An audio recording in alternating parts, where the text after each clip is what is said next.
ಒಳಚರಂಡಿ ನೀರು ಮನೆ ಅಂಗಳದಲ್ಲಿ ನಿಂತು ದುರ್ನಾತ ಬೀರ್ತಾ ಇತ್ತು. ನಿಮ್ಮ ಜಿ ಕನ್ನಡ ನ್ಯೂಸ್ ಸುದ್ದಿ ಪ್ರಸಾರ ಮಾಡಿದ ಬೆನ್ನಲ್ಲೇ ಜಿಲ್ಲಾ ಪಂಚಾಯತ್ನವರು ತಾಲೂಕು ಪಂಚಾಯತ್ ಅಧಿಕಾರಿಗಳು ಎಚ್ಚೆತ್ತುಕೊಂಡಿದ್ದಾರೆ. ಧರ್ಮಸಾಗರ ಗ್ರಾಮದ ಹೊಸೂರು ಗ್ರಾಮದ ಬಗ್ಗೆ ಸುದ್ದಿಯನ್ನು ಪ್ರಸಾರ ಮಾಡಲಾಗಿತ್ತು. ಯದ್ನೋ ಬಿದ್ನೋ ಅಂತೇಳಿ ಸ್ಥಳಕ್ಕೆ ದೌಡಾಯಿಸಿದ್ದಾರೆ ಪಿಡಿಒ ಹನುಮಂತಪ್ಪ.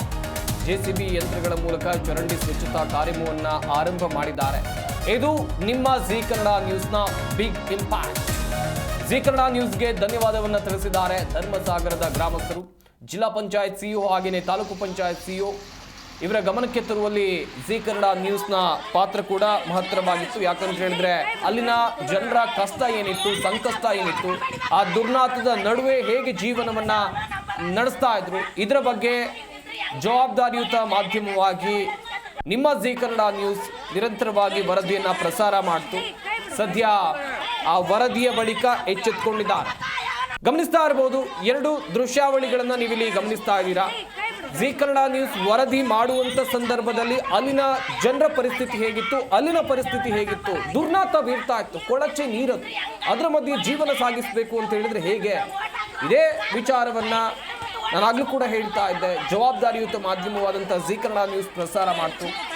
ಜಿಲ್ಲಾ ಪಂಚಾಯತ್ನವರು ತಾಲೂಕು ಪಂಚಾಯತ್ನವರು ನೋಡ್ತಾರೆ ವರದಿಯನ್ನ. ಎದ್ನೋ ಬಿದ್ನೋ ಅಂತೇಳಿ ಈ ಜಾಗಕ್ಕೆ ಓಡಿ ಬರ್ತಾರೆ. ಓಡಿ ಬಂದು ಅಲ್ಲಿ ಆ ನೀರನ್ನ ತೆರವುಗೊಳಿಸುವಂತ ಕೆಲಸವನ್ನ ಮಾಡಿದ್ದಾರೆ. ಜೆಸಿಬಿ ಯಂತ್ರಗಳನ್ನ ಕರೆಸಿದ್ರು, ಜೆಸಿಬಿಯನ್ನ ಕರೆಸಿದ್ರು ಸ್ಥಳಕ್ಕೆ. ಸದ್ಯ ಮುಂಚೆ ಹೇಗಿತ್ತು, ಈಗ ಹೇಗಿತ್ತು ಗಮನಿಸ್ತಾ ಇರ್ಬೋದು ನೀವು ಕೂಡ ದೃಶ್ಯಾವಳಿಗಳು. ಇದು ಜಿ ಕನ್ನಡ ನ್ಯೂಸ್ ವರದಿಯ ಫಲಶ್ರುತಿ. ಸದ್ಯ ಅಲ್ಲಿನ ಸ್ವಚ್ಛತಾ ಕಾರ್ಯಕ್ಕೆ ಅಧಿಕಾರಿಗಳು ಮುಂದಾಗಿದ್ದಾರೆ. ಹಾಗೆಯೇ ಗ್ರಾಮಸ್ಥರು ಕೂಡ ನಮ್ಮ ವಾಹಿನಿಯ ವರದಿಗೆ ಮೆಚ್ಚುಗೆಯನ್ನು ವ್ಯಕ್ತಪಡಿಸಿದ್ದಾರೆ.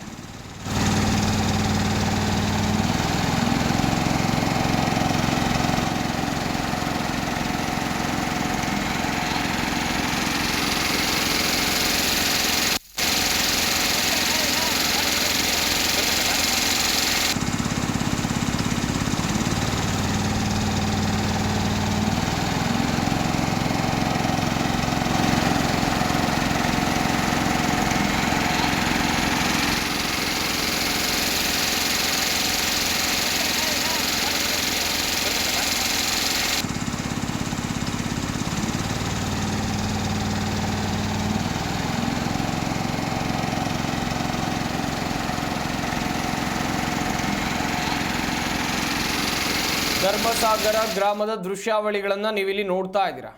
ಇಲ್ಲಿ ಸಮಸ್ಯೆ ದೊಡ್ಡ ಮಟ್ಟದಲ್ಲಿತ್ತು. ಕೊಳಚೆ ನೀರು ತುಂಬಿಕೊಂಡಿತ್ತು, ನೀರು ಸರಿಯಾಗಿ ಹರಿತಾ ಇರಲಿಲ್ಲ. ಜನರು ಆಕ್ರೋಶವನ್ನು ವ್ಯಕ್ತಪಡಿಸಿದ್ರು. ಅಷ್ಟೇ ಅಲ್ಲದೆ ಅಲ್ಲಿನ ಸಮಸ್ಯೆ ಬಗ್ಗೆ ನಮ್ಮ ವಾಹಿನಿ ವರದಿಯನ್ನು ಪ್ರಸಾರ ಮಾಡ್ತು.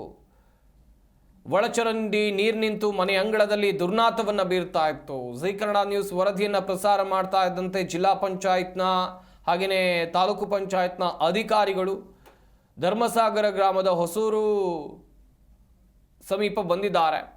ಹಾಗೆಯೇ ಅಲ್ಲಿ ಸ್ವಚ್ಛತಾ ಕಾರ್ಯವನ್ನು ಮಾಡುವಂಥ ಕೆಲಸವನ್ನು ಮಾಡಿದ್ದಾರೆ.